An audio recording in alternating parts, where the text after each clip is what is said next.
So, I know a lot of us are stressed about money, and if given the opportunity, we would love to take that off our children's plate. Well, in today's video, we're talking about the best way you can set them up for the future. Stop wasting money on that dumb shit and instead put it in investment. I know it's tempting. You'll spend it and be broke again. Welcome back to the channel, guys. I keep doing I don't know why lately. Welcome back to the channel, guys. I'm your bro Taylor. Welcome back to the channel, guys. It's your bro Taylor. And your bro Ryan here. And we're kind of at that age where we're just really looking towards the future and the best way to set up our future family. So in today's video, we are going to share with you some of our findings on the best way to invest for your kid's future. So we talk a lot about compound interest and how your best asset is time. So imagine if we didn't start at 20 or 25 like we normally talk about. We start at 0 years old. And as a parent, you have the power to make that happen. Now, that might be a simple enough concept to understand, but this is the part where a lot of people get overwhelmed. They're like, well, how do I actually do that? Is it even possible to start investing at 0 years old? Well, we're going to go over the 3 main accounts or avenues that people go to invest towards their children's future. Now, if you're considering opening one of these accounts, be sure to consult with a CPA because there are certain tax implications that come along with it that can be a little bit complicated for those that are just getting started. Jumping into the first one is a custodial brokerage, or a UGMA/UTMA. This is simply a standard brokerage account you open and control, but is legally owned by the child. Any adult can open it for any child. So if you got a niece or a goddaughter or you have grandchildren you want to open this for, it really doesn't matter. There's no income requirements and there's no contribution limits. So you can use this for anything. It's best for if you want to simply get started right now and face 0 restrictions.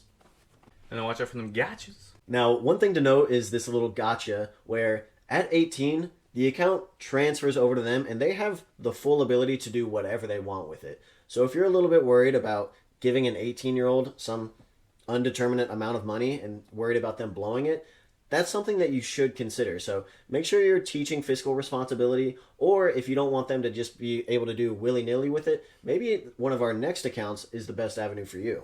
Now the second account we're going to look at is the Custodial Roth IRA. So this is a retirement account in the kid's name that you manage until they are an adult. A big warning on this one is only children with earned income can open one. Income has to be real and documented. Allowances and birthday money do not count.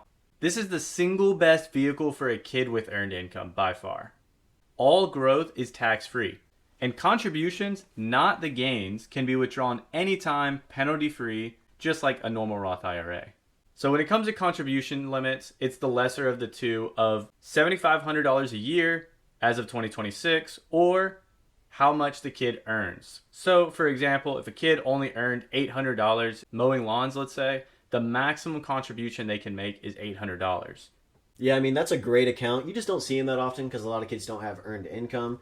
Now, if your kid does work for you, you can pay them a reasonable market rate, and they can use that for this type of account. Yeah, when my kid is old enough, say 5 years old, I'm going to have him mowing all the lawns and getting all the lemonade stands. Yep. He's going to franchise. Yeah. Now, running right into the next account is the 529 College Savings Plan. This type of account allows for tax-free growth and withdrawals for qualified education expenses, and many states add a state tax deduction. Now, while this doesn't have any federal contribution limit, contributions above 19 grand a year can trigger something that's referred to as the gift tax. Now, the total lifetime limits vary by state, anywhere from about $230,000 up to $620,000 plus at the time of recording this video. So things like tuition, room and board, as long as you're at least enrolled half-time, books, certain required technology, and K-12 tuition up to 10 grand a year qualify. Things that don't are things like transportation, health insurance, and other personal expenses. And if you use the funds for any non-qualified school expenses, then you're subject to an income tax plus a 10% penalty on those earnings. Now, this is a great account for those that really just value higher education, and a really cool feature about 529s is later on down the line, any unused funds could be rolled over into a Roth IRA. Now, there are certain restrictions, like the account has to be open for at least 15 years, and the contributions need to have been in the account for at least 5. Plus, there are certain restrictions like a lifetime cap of $35,000. and you're only able to contribute the max $7,500 a year as of 2026.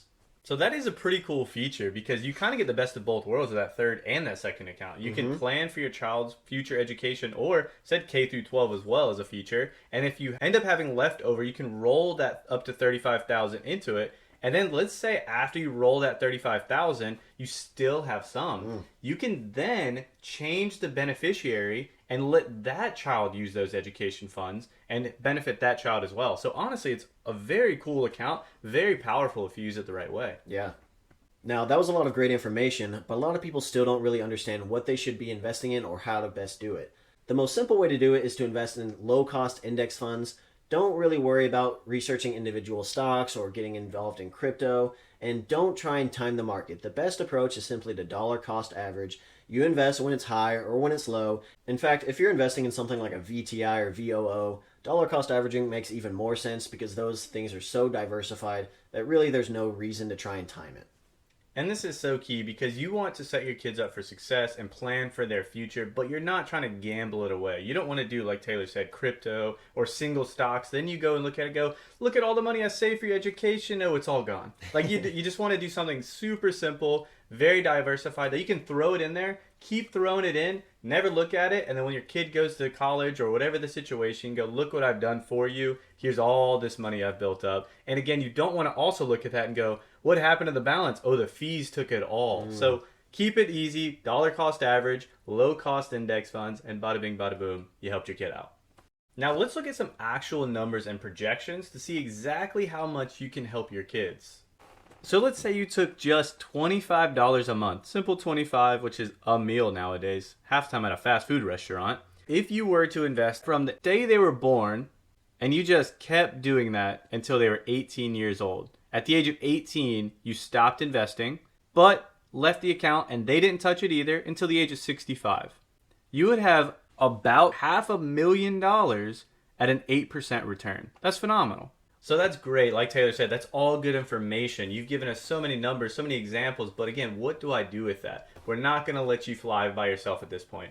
We're still going to walk through it. Let's go step by step exactly how you're going to help your kids. So first, go to Fidelity, Schwab, Vanguard, any of those that all are free custodial accounts, and just pick one and just open an account. Choose the custodial UGMA if you want that flexibility.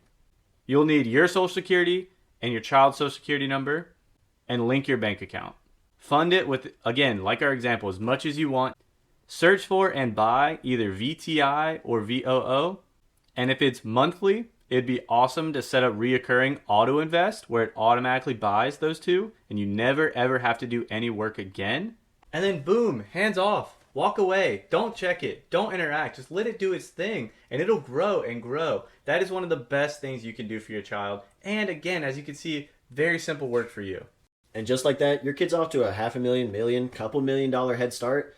So we hope you guys got a lot of information out of this. I know it was very interesting to research ourselves.